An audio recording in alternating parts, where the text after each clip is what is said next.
Prior to 1917, cannabis was legal in the state of Colorado. That year, the Lucero Bill made the use of cultivation of Indian hemp, also known as cannabis, a misdemeanor. Those who broke the law were subject to a fine of between $10 and $100 and up to a month in jail.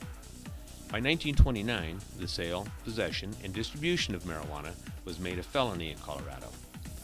The federal government didn't criminalize marijuana until 1937, and then was later mandated by Part F of the Comprehensive Drug Abuse Prevention and Control Act of 1970, which established the National Commission on Marijuana and Drug Abuse to study marijuana use in the United States.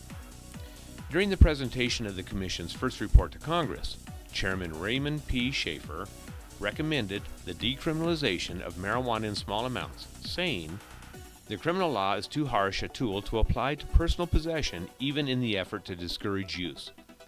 It implies an overwhelming indictment of the behavior which we believe is not appropriate. The actual and potential harm of the use of the drug is not great enough to justify intrusion by the criminal law into private behavior, a step which our society takes only with the greatest reluctance."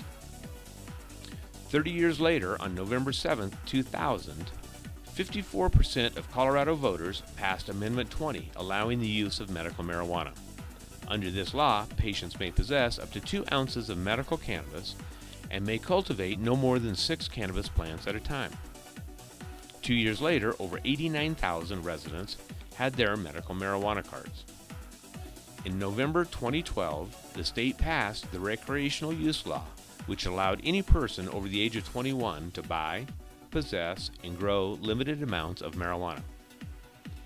In June 2013, there were 532 medical marijuana dispensaries operating in the state of Colorado.